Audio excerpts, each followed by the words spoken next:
new moons, and sometimes if I'm in the mood and I'm feeling particularly moony, I will sort of play around. However, what I've never done is that you can actually use these cards to do your own personal natal chart. Now, this is an independent deck by Patrick J. Fogarty, The Living Wheel. Drinking some sunbilly vinegar. I haven't really been good with my alcohol consumption, to be honest, guys. So I'm trying to be really good. So that thing about the partner and you feel incomplete without one, that's not me. That's not something that I resonate with. However, as we go forward, this other stuff makes sense.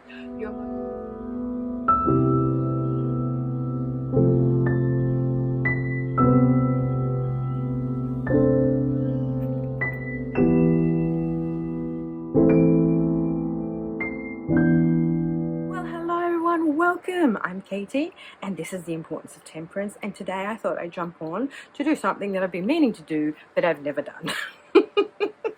So I hope that wherever you are in the world you're doing super good. Today as we're filming, it is the new moon in Pisces and I feel inspired to do something new. Also, new moon in Pisces. Pisces is my ascendant or my rising, and it is quite a spiritual sign, and also being the new moon, it's inspiring me to do something new, to create something new, to plant a seed, and also apparently this is a very powerful new moon. There is an alignment in the sky of planets that is very, very rare. It's some sort of portal, and so I was inspired to sort of get out this deck because I don't really use this deck as much as I should. Now, I got this deck so I could learn astrology. They are beautiful cards. It is an independent deck, so you get this little kind of paper booklet, just very basic, and then you get the cards, like they're beautiful thick cardstock. We've got Chiron. I might keep Chiron out. We've got the planets. Earth is included, but obviously, you know, we're not going to be using Earth. Earth is this in the middle, so we'll just put Earth back. This has got all the phases of the moon as well, and it also has season cards, and each season has 2 cards each, and you know, they're absolutely stunning, these cards. I like the golden detail in there. It's got the cold stamping on the back, and yeah, so these cards are stunning. So you do, you know, have like a solar eclipse, you've got a moon eclipse, and then you've got all the different phases of the moon to use. This is usually what I do. I pull out the moon phases just for my full moons, new moons, and sometimes if I'm in the mood and I'm feeling particularly moony, I will sort of play around.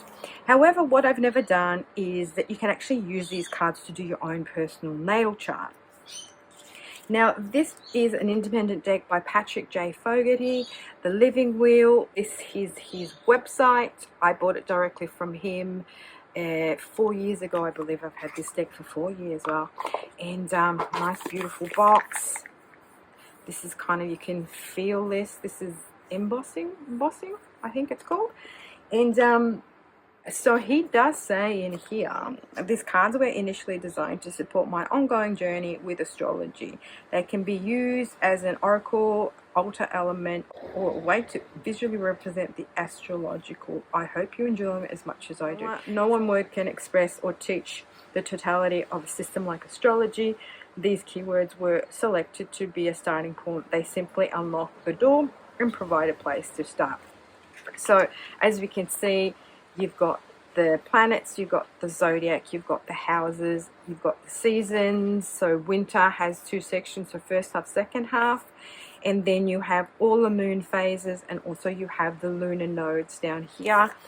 This includes Chiron, but I don't have Chiron on this particular chart. However, I know that my Chiron is actually in Aries, so I'll keep that one out.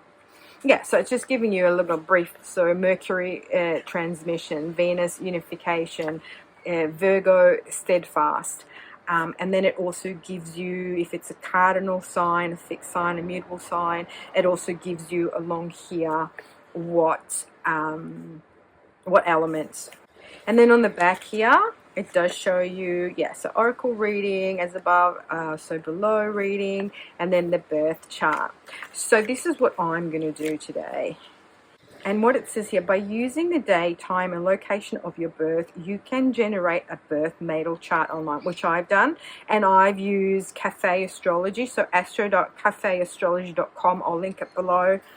It's really good, this one. It's really comprehensive. I've only printed a couple of pages, but like I've got like a 30-page printout in PDF format that just gives you all the explanations. I don't understand what this means. These are all the aspects. I don't know what a square is, a sextile is, a conjunction. Like, I don't know any of that. I'm not a professional by any means. I'm just sort of very basic. So, but this is really comprehensive and explains a lot of things. So a birth chart is a snapshot of the cosmos at the moment you were born. Use the deck to uniquely visualize your chart and where all the planetary bodies were, how they express themselves, and what their energy is most likely to manifest specifically in your life. Yeah, and then it gives you point form. Generate your birth chart, go online. In the top row, lay out all the house cards in order. In the second row, using your birth chart, identify which zodiac signs is assigned to each house. So this is the sun sign. I'm a Virgo, and my rising or ascendant is Pisces in first house.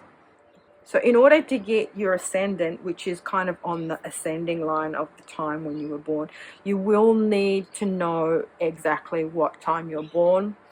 The more, well, exactly, approximately is good. Exactly is even better. So say, for instance, you were born at 6 p.m. in the afternoon. You just put 6 p.m. in whatever time zone. Or if you know exactly, if you were born like 20 past 6, even better. But if you don't know the time you were born, it will be hard to get your ascendant and certain other aspects on your natal chart. So, okay. So first of all, I have to lay out the house cards. So let me lay out the house cards, which I've got all prepared here. So let me just get this out the way. Oh, just to show you. So that's kind of like your natal chart and everything. These are the aspects, which, you know, sextiles, opposites, squares, that kind of like this stuff here. This just gives you a breakdown of your sun. So I've got sun in Virgo at 20 and 51. So it means that I've got right at the end of, so these little bits here have got like the degrees in minutes. So the close, like the bigger the number is, the closer you are to the end of the sign.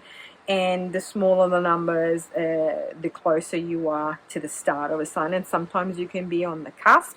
So it means you're smack bang on the middle of when it changes into a different sign. And then in here, as I was saying, it just shows me where my planets are. And then it shows me where my houses are. So because my first house is my ascendant or my rising, my Aries will be in my second house. Okay, because Pisces is my first house, and so it will shift depending on what time you were born. So it doesn't necessarily mean that you will have Aries in your first house at it, but the first house still remains Aries, if that makes sense. So, and then I've got that information, and then I've got the planets in what houses they are, and then again it's showing me the planets in, you know, what signs. And then the houses here again, it just gives you the information. And then it also says here, you've got your, like, it gives you Lilith. So Lilith is kind of like the black moon. So what I have done, and I'm using the new moon card for Lilith, because it's not actually really a planet, but in this chart it talks about Lilith, so I'm going to use the black moon for that. And then the north node and the south node as well. They are important, and these are all the aspects. And so I'll just show you quickly here. So the following table shows the planetary aspects in your natal chart. So these things here, and practically there's a value down here and it gives you, you know, the sun and the moon, what kind of aspect it is. And then it says here, the numbers listed under the column value serve as a relative rating system for each aspect and are determined based on the planets involved, the aspect type, and the orb of influence. Negative values suggest more stressful or challenging influences, while positive numbers show more flowing, easy energy. So that's, I guess, how that kind of can be interpreted a little bit easier. Right, now I do have what is called a stellium in 7th house. And what a stellium is when you have 4 or more planets in the same house. So I have Sun, Venus, Uranus, Pluto, and Lilith in 7th house. And 7th house is associated to Libra. Alright, so let's just start off here. Getting my houses up. So you've got 1st house, 2nd house, 3rd house, 4th house, 5th house.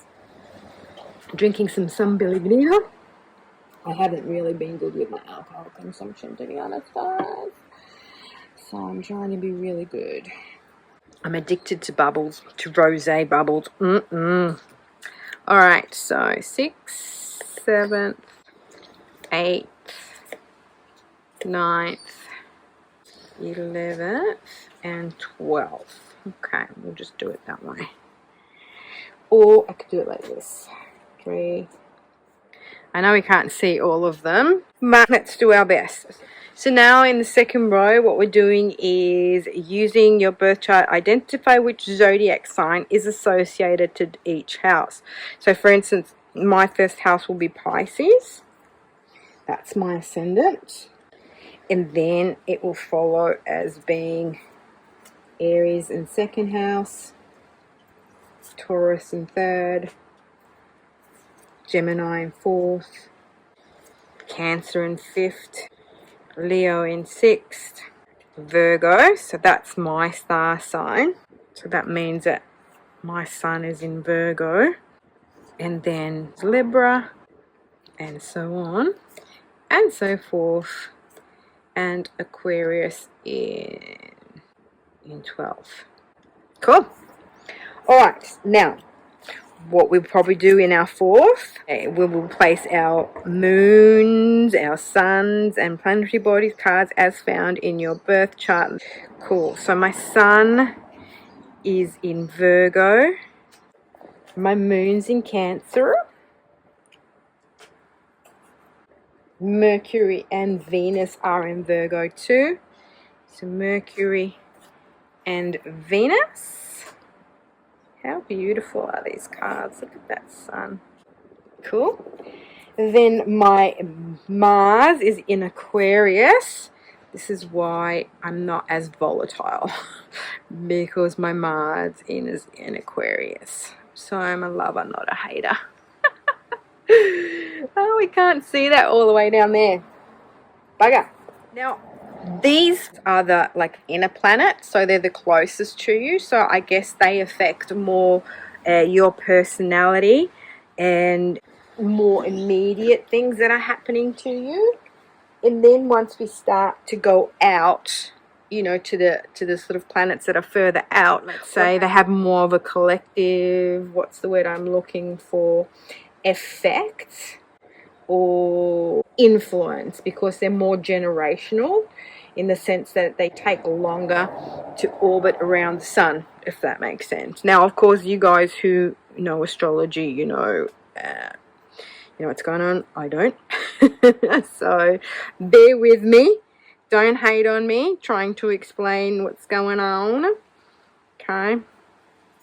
I just paused the video to sort of try and see if we can fit in here. So my Virgo is in 7th house, and I've got the sun, I've got Mercury, I've got Venus, and I also have Pluto and Lilith too in 7th house. That's my Pluto here, and that's Lilith, the black moon. Then I have Jupiter in Sagittarius. This is such a great place to have Jupiter in Sagittarius. It's fun Then I have Saturn in Gemini. This is not a good place to have Saturn, unfortunately. And then I've got Uranus in Libra, because like you can't say Uranus for some reason, just because there's some jokes there. It's really an interesting place to have Uranus. And then Neptune, I have Neptune in Sag. So I have both Neptune and Jupiter in Sagittarius, which I love that because Sagittarius is a really fun sign, and they are one of those signs that kind of likes to go and explore, and they like culture, they like other countries, they love to be with people, anyway, you know, all those things. So it makes me as someone who loves to explore and know things about the world around me. Now I've got Chiron. This is the wound itself, and it's something that you work on for your lifetime. So depending where your placement is what you know, what your biggest wound is within yourself that you would need to work on. And so mine is in Aries, in second house. So yeah, that's interesting. And then you've got the North Node and the South Node. So where your South Node is where you are at the moment. So South Node in Leo. So I'm just going to pop that there. Right, and your North Node will be directly opposite where your South Node is. So that's the sign of the South Node. It's in Leo and it's directly opposite. So these are the lessons that you have learned and what you're working on. And in this lifetime is what you actually have to achieve and do better. That's the kind of the idea with the North Node. And mine is in Aquarius. Alright, so let me just read you a couple of things. So for instance, the sun. The sun represents vitality, a sense of individuality, and outward shining creative energy. So the sun is in Virgo for me, and it says here, it is rare to find a stereotypical, nitpicky, exacting, clean freak in modern day Virgos. Hello! Not true. And although the sign of Virgo has evolved with the times, some unmistakable traits remain. Virgo people are generally respectable, hardworking individuals who have a love of knowledge and know-how. And so, you know, the Virgo symbol is a virgin, shows itself in the lives of Virgo throughout a love of all things natural and a certain purity of spirit that keeps Virgo self-sufficient and self-contained, at least on the surface. Very true, very true. So I am a little bit of a Puritan, and I am someone who likes to use natural products as much as possible, and what I put in my body, what I consume, and that kind of thing. So Virgo, so this is generic, right? Virgos are sensitive to their surroundings and tend to embarrass easily. True. They are generally reticent when faced with anything or anyone new. True. However, once they feel comfortable, they can talk up a storm. Bloody oath. Many Virgo signs are uncomfortable in the limelight. Another thing that's true to me, these types are just fine living in the background as long as they feel useful and appreciated. That's how I feel too. Solar Virgos have a strong sense of responsibility. True. Even when they've convinced themselves to be irresponsible about something or other, they worry about it. Oh my God, so true. When I try to be a rebel, I can't. I try my hardest, but I feel super guilty about it. So not all Virgos are workaholics. Put my hand up for that one. However, when solar Virgos are not involved in some kind of project, there is generally a vague feeling of discontent. Even when their lives are filled up with work, they are restless and somewhat nervous creatures. The fear of underperforming is often strong. Virgos want to do things well. Some are exacting and thorough, and those Virgos who have convinced themselves to do a less than perfect job will generally feel incomplete. Yeah, I feel like shit. Even though I go to work and say, right, I'm not appreciated here, so I'm not going to do fucking anything, I end up doing everything anyway because I am anal retentive, and if I see something, I have to address it. That's just the way I am. I'm a hard worker. If I see something's dirty, I clean it. If there's something to do, I do it, even if it's not my responsibility, and it's the bane in my life because what happens is then I tend to do all the work and no one else does it, and that's very frustrating. Anyhow, so There's an odd combination of the intellectual and the practical in Virgo that is sometimes mistaken for coolness. In fact, Virgos are often self-effacing and shy. They'll brush off your compliments quickly and sometimes critically, but don't let that fool you. They need your respect and appreciation. In fact, the happiest Virgos are the ones who feel appreciated and valued, and plenty of worthwhile projects to keep them busy. And Virgos can be some of the sweetest, kindest people around. So keywords: analytical, intelligent, reserved, critical, helpful, and conscientious. So that's kind of like a bit about, you know, Virgo in general. And for me, this is all true. And then what it does, it sort of breaks it down, and it will tell you Virgo with ascendant Pisces. So that's me. My sun is in 7th house, being in 7th house, and then it will just break down and go more personal. So now it will give you the more details about what this means, what that sun in being 7th house means. So it says here, you take pride in your ability to negotiate and establish harmony in your relationships. It's important to you to have a partner. So I'm someone who doesn't have a partner, and the thing that doesn't resonate with me about Libra and 7th house, and yes, it is the house of relationships, but it's also the house of relationships that you have with other people, with your family, with your friends, not necessarily, you know, your forever partner. It is important to you to have a partner. You could feel incomplete without one. So that thing about the partner and you feel incomplete without one, that's not me. That's not something that I resonate with. However, as we go forward, this other stuff makes sense. You're motivated to become well-liked and especially sensitive to rejection. Oh my God, yes. One of the lessons in your life may be to avoid putting harmony in others' opinions of you above your own needs. Use your social skills and seek peaceful relationships with others. Try not to over-identify with your partnerships and how others receive you. You may marry someone with a strong personality. So, you know, and then we go in and it says, key point, she strives for balance and harmony. She is quick to see unfairness and inequity, a master of the art of giving and receiving. She is a true partner, right? And then it breaks down, you know, sextile, sun and moon, so on and so forth. So it will then go through all the aspects and break them down for you, okay? And then last thing I want to talk to you about.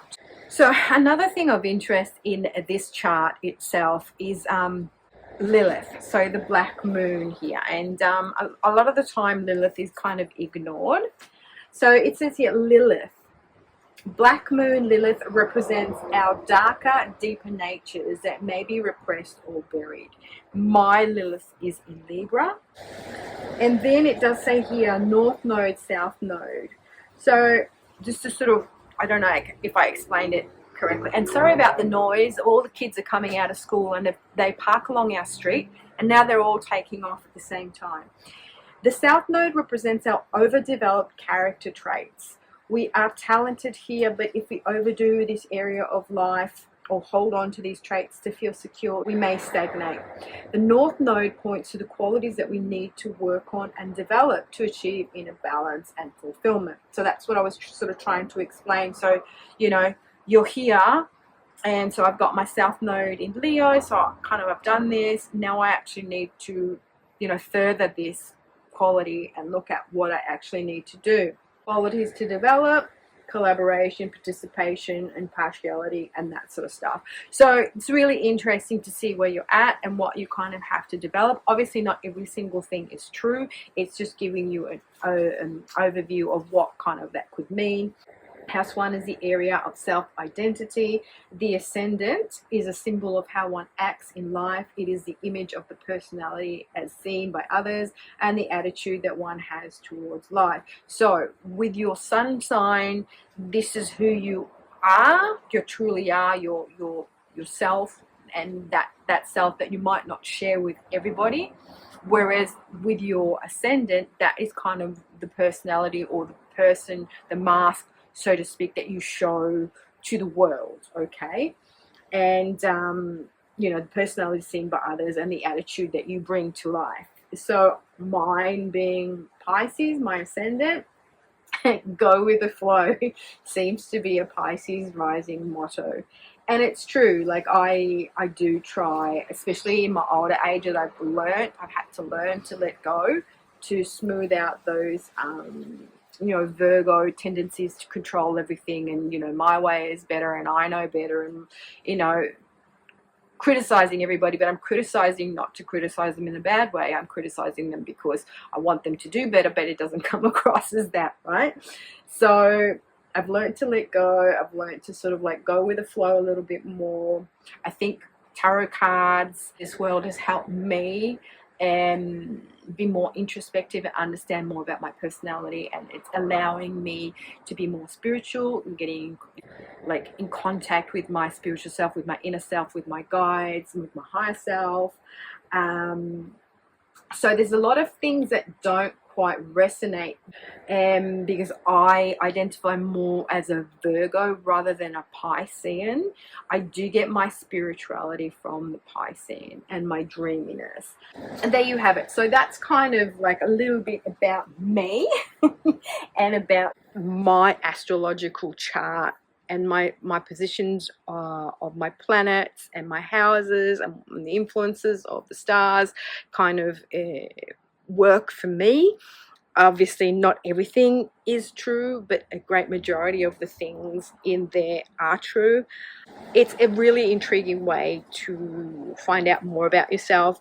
It goes into the nitty-gritty. I have some aspect where it says she's scared of driving, and I nearly fell off my chair when I read that, because it's true. I do have a fear of driving a car.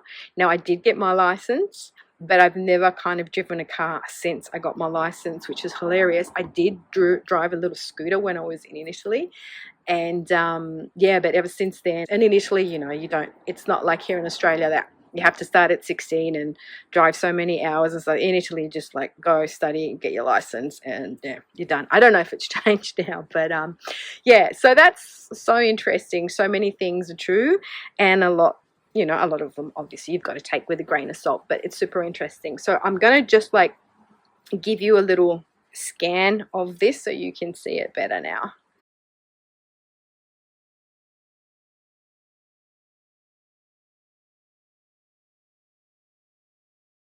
Okay, well, I hope you enjoyed that. I mean, I guess it was a little bit long-winded and maybe a little bit too personal. I don't know. I maybe shared too much. Too much did I share? Oh, tell me what you really think, Kate. That's me. Okay, my lovelies, thank you very, very much for hanging out with me. And if you stayed to the end, good on ya. Thank you for hanging in there. And until my next one, ciao, belly.